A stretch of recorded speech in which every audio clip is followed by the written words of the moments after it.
I'm Coach Michael Hardaway. Um, just give a little rundown about who I am. I started off with the CMHA Renegades, coached the mental team for 4 years. Then I moved on to high school, coaching at Benedict Hickory for the past 4 years, where I coached receivers, running backs, and also was the head JV coach. Secondly, Howard Juice Little. I started off the Renegades 2001 with the Redskins back then. Coached Pee Wee football, defensive coordinator 8 years. Also at the same time, I've been coaching high school football. It's my 23rd season. The last 4 years, defensive coordinator at Cleveland Heights High School. Coach Ant. I started off in 2014 with these guys, the Renegades, as a parent, trainer, and mentor. Coach for West Hollywood Greens now. Just like a mentor for youth. So something today that we're going to discuss is the transition from youth league, community football to high school. High school, yeah. Now I sit at this table. Like Coach Ian said, he started off as a parent, mentor, and trainer for us. And his son has just completed his freshman year of high school. So he's seen it from all aspects. Juice, you as well, myself as well. Like, we've seen it all from the kids transitioning to high school, the do's and the don'ts. Right. So just we're gonna start off with you. You're the most experienced guy at the table. Talk about some of the things that you've seen. It's the good, the bad, and the ugly. Transition from youth league to high school. I would say the first thing is just practice habits. Knowing how to practice, knowing what's expected. And that goes for player and coach. Coaches, knowing what's their due. You got assistants, them knowing how to, you need a certain coverage coach, how to coach that coverage. Defensive line, how to get the hands on. Certain intricacies of the actual defense that you may be coaching, the offense you may be coaching. And those kids understand it inside and out. You can get them an assignment Friday, test them, and they know what that assignment is. So I just think the football knowledge needs to improve. Coming from youth league, going to high school, and like I said, if we do those things, everything would be up and up. Yeah, so tell me, nephew just completed his freshman year at Cleveland Heights. He had a really outstanding year. What was the biggest transition you think he had to make as a DB from being a standout in youth league to coming right in the door in a prominent program like Cleveland Heights and starting, off the rip? Talk to me about that.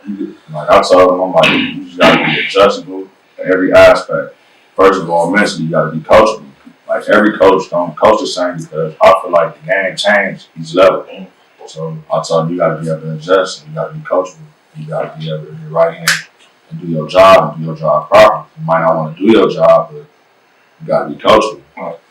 And that's the one thing that, for me, being a Bantam coach, the transition that I saw was you see the kids that come from good coaching and good programs, the youth league, it's apparent from the way that they practice, from the intensity and the consistency that they come with every day. And I think it's important. That's why I think it's important for the youth league coaches to hit the clinics. The Glacier Clinic come once a year, and really going and giving yourself 2 days of training to really help your kids on game planning. I think one thing that we did well at the Renegades was we practiced well. Our practice habits was at a premium. You know what I mean? It was next level. And our boys transitioned well to high school. I really believe that, and that's a whole other topic. Renegade kids in high school that have just they really are, man. And we don't say that to be braggadocious, but our kids have really gotten different programs, and they're outstanding. Last year, I think I posted a thing that's all the guys that got all district that were former Renegades, and man, we look forward to bringing that tradition back. So yeah, look, like I said, most coaches, like I said, I had the privilege of coaching with a great coach, Phil Cullen, senior. I started coaching Pee Wee, and I coached with him 8 years. Like I said, I think those years I enjoyed it more than anything, the youth league coaching. Why you say that? Less politics. Yeah. sure. You deal with the parents at every level, but it's less politics. So, like I said, I dealt with that. Coach the youth. They appreciate more what you do with them. Yeah. They appreciate more. Me as a parent, like the knowledge of the game is everything for me and my youth. So just the knowledge of the game. Some coaches you gotta be coachable. You gotta be coachable. You gotta be able to pick up on the knowledge of the game. That's the. I was just talking to somebody, and I think another thing from youth league to high school, when you start talking DBs, is the run support. That's the one thing that a lot of young men don't understand. The kid come in, he's like, well, I'm a safety. He doesn't understand how much run support he's truly going to have to give in a high school varsity game. I know. So that's the biggest transition. That's the biggest transition. The biggest transition. My big code, the running backs is transitioning from the youth game to high school is pass blocking. Right. I had a lot of kids that transition like, why am I not getting? You're not pass blocking correctly. They don't understand how important that. Don't speak on that. That's huge. That's important. Like where they like that. Like that's why I said like uni league or wherever the kids at before high school, the transition got to be good before the transition happens. Yeah. So whoever got the kids before they go to high school, you got to be touching up on all these things like Coach said, pass blocking, just next level things. Right. Give them that ability to get on that field when they first get there. Yeah, like part of that. Pretty much you bring it up. Right. Yeah, and those are the things that are, going to separate you for young receivers that want to get on the field early, being able to get off of the jam, your releases and running your routes with precision. Like a lot of times, you could be fooled to think that, okay, I'm running a 4.3 or a 4.4, that's necessarily going to transition over. You got to have it between the ears. Right. It's so much mental game in a high school game. If you in that real program, that's what I say. That's on them coaches though, coach. Like it's really on them coaches, like the Phantom coaches. I don't really want to point like no specific part out. You know what I'm saying? Organization or part out, but like it's really like on them older coaches how them boys ready for the next level because everything at that level should be about the next level. Right. I agree with that. I know. Coach Pee Wee, I'm more so tailored everything I did in Pee Wee towards the Bound program. That's how it's supposed to be. So when back then we had Mike Powers, the Bound coach at Renegades. Great coach. He ran a 34 defense, right. So I ran a 34 defense for Pee Wee. People are, you can't do that. I say yes, I can. You got the patience, you got the drive. You want to inspire you to do what they do, then you'll be able to run. So we had one of the great. A great 8-year run on defense, and we ran the 34 to perfection. They got to him, they were ready, they knew the system. We won. That's but you got to be willing to conform to the system. Yeah, right. I'm a 4-3 guy, but had to conform to the system. Had to adjust. This year, I had the 9-year-olds. I'll take it back. I had the 9-year-olds because I wanted to touch the basics, and also I have the 9-year-olds. So, like, Coach Juice was my mentor, so like everybody was like, "What you showing these kids is high school. It's not gonna work." My 9-year-olds. You say what? Who's rolling? We ain't done yet, dude. Nah, I just tweaking. Technical difference. That was rolling what you were saying. Yeah, that was solid. That was like 8 minutes, I think. Well, What the fuck? We talk about the film evaluation and shit like that. Sure. Yeah.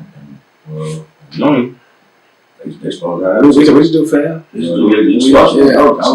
why that's We wasn't. Yeah. it all looked like a high school team. Yeah, we too watch, man. When I took over, It all looked like a my high whole school thing team. was we can talk about that. Yeah, we'll definitely talk about me. Yeah, 'cause I gotta take over what you said. Take over how you deal with Mike Powers. I pretty much did what you did. You know what I'm saying? I didn't. You know what I'm saying? I put my shit on here, but I feel like they can run what you run. Right. It's all about the next level. The next level. A lot of 4-3 guys running. Like, okay, I'm gonna run that 34. We gonna blitz down. You gotta be able to know all that, man. And we gonna call plays. Yeah. And we call plays. Back then, people was 11, 12. And we call plays. Wristbands. See, that's why I say like it was so big. I tell Dez like, yeah, we was our superstars. Right. See, when you success breeds success. Y'all remember where I was? Ray Yeah, he thought, yeah. Who it was? Who was I coached 9-year-olds this year, so I tripled off Coach Juice. Like when he ran, like everybody said, like you can't teach 9-year-olds how to play high school coverage, and it can't be done. I'm like, yes, it can, because you teaching for the next level. So when these kids get here, it's gonna already click on to them. Like I already did this, you know, at 9 years old, but I'm about to do high school. So what he did with Coach Mike, I did also, and that's like a working thing in the system. And when you talk about, you know, some coaching with 9-year-olds, I'm gonna allude back to something that you said about the joy of the politics not being in the game, coaching the younger kids. And I've heard that before. I've never really coached the little guys. I think the youngest I've ever coached is like 10 years old. Right. And I used to always tell, shout out to my boy Scat, Good coach. all the time that he was the best coach in the organization, but I genuinely meant that. You know, the way he used to take our termite kids and run them up and down the field and win championships, but really teach them the game. All our babies that are successful to this point, that are in high school doing their thing, they came through him. That's crazy. He had the 6 and 8. You had the 14, right? So he had the babies. They all started off with him, and he did an excellent job, and it showed as they came up through the organization. But man, the coaching is the key. Shout out to Corey and PJ Cullum. They did excellent jobs, and we had great coaches throughout the organization. So Yeah, and like I said, I got that call. parents bought in too. Y'all Yeah. forget that. And the parents bought in. I think we tried to take it to. I know that when I first started as the coordinator after Mike Park went to the league office, I more so wanted to go in the direction of let's get this to a program that feeds itself. What I meant by that, let's get the numbers up. Mm-hmm. Let's get the caliber of coaches up. I went out and got Hardaway to do Really the battle. tough. I went out and got I wanted to have at least 5 coaches per level. I wanted to make sure that every coach was capable to do what they were there to do. Ain't no lunch breaks. I did everybody coaching. So I ran it. So I ran it like a Jerry Jones team would go. You know what I'm saying? I ain't gonna do it in the field, but I'm gonna stand behind the thing out here. You know what I'm saying? Really? I'm standing behind the thing. You know what I'm saying? Like, and see, this was kind of like rocket speed. You only kind of get away from. Everybody understood their role. Understand their role. And at that time we had, I think every team was in the championship except for one. But every year, the year by charge, every team was going. And the rest. You know what I'm saying? And I think we got, as far as running game wise, we got to get back to that, level. And I'm all the way with that because, like, I've been around Uni, like, in my little years, like, I've been around Uni. So I can speak, like, I feel like down the way is the heart of Uni football because of all the things that the boys have to do. Like, I'm not saying that, like they privilege or anything, but the adversity, the things that these people go through down here, these little kids go through, is like that program really like saved their lives for real. Like, I seen it. And I think the biggest thing, we taught our young men how to stand on business. So when you say, what do you mean business? Because it's a lot of different, you got street business down the way. But when we say standing on just the ethics of business, learning how to take care of your things, keep your loose ends tied up, how to stand on you, move as a individual if you have to. You're ready to move as a group if you need to. But if I need to break off in order to stay on my path, we've spoke to them about that as well. Being accountable. Being accountable. The accountability. See, that's why, like, I done been around, like, shout out again, that's a strong brotherhood.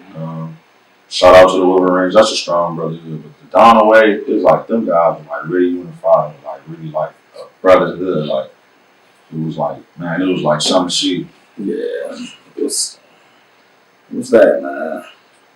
So youth league, high school, that transition again. It's more so sometimes you get high school coaches putting down youth league coaches. Yeah, I understand that. But because sometimes you got high school coaches who are not even as good as the youth league coaches who are bringing the kids up. But that's something that irks me most time I hear it. It's more like they play youth league. That's Senate football. That's such and such. You know what I'm saying? Like, but you might be that same guy who really only to this person that you're dealing with, you relevant. Other than that, and everybody think you terrible. So it's kind of like, yeah. And that's coming from, I'm gonna look at the camera, this camera right here. And it's coming from a veteran guy. They don't want to get me going, but this guy knows what he's talking about. But I've always said that my mentor from years and years ago, shout out to my boy Ed Boyd out there in North Carolina. I think everybody should start off coaching youth league. Because it gives you appreciation for what's going on. It's more than just winning games. And I didn't understand that for a long time. The youth league let me understand that. It's not about the wins and the loss. It's about when you watch a kid develop and how he grow from the first time you meet him right to the present. I had some guys who ain't even play football. They was like, dude, their first time.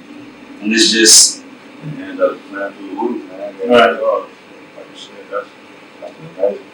It's that bond you build with them. Development, like you said. Development of youth. because that was one big thing. Like, even being youth league coaches, we had kids, like, not all our kids go on to play football. We set them up in whatever it is that they want to do. We've had young men want to go into acting, so we support that. No matter what it is they want to do, again, we're going to teach them how to stand on business and accomplish the things that they have set forth for themselves as young men. You got a lot of men, like, they're so versatile. Like, you got young politicians, like, you got young religious guys, like, man, like religious, like, go on and on. Right. Sure. So I think I'll be the best. Like you said, they always coached up and grown up to be the best that you ever want to be. Right. So we talk about part of the actual podcast and where we're going with this. I think just celebrating youth football, celebrating high school football, talking to coaches, but not certain high head coaches. We're talking to the ones who are actually in the trenches. Really trying The to Inner Trenches Podcast, by the way, guys. That's the name of the podcast, the Inner Trenches Podcast. So we talk about talking to coaches. We talk about talking to those guys who are in the trenches, those assistant coaches. Hey, the coach will get the water all the time. guys who really say real wild. Like, you ask somebody, like, why are you doing this? Right. Like, some people already be set, already, got their credentials. Like, the guys who really doing it for a real while. And also those kids who we want to talk to. Kids who in the country.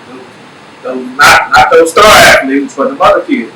Sure. Why do you do it? What are you learning from this? What have you learned? Where do you see yourself going? And then So not just a better uni league or high school football, like just a betterment of the future and society will be around. Right.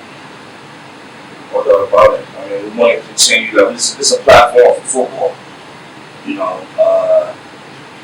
That's our lifeline to everything. Our lifeline to the relationship that you close to a football field.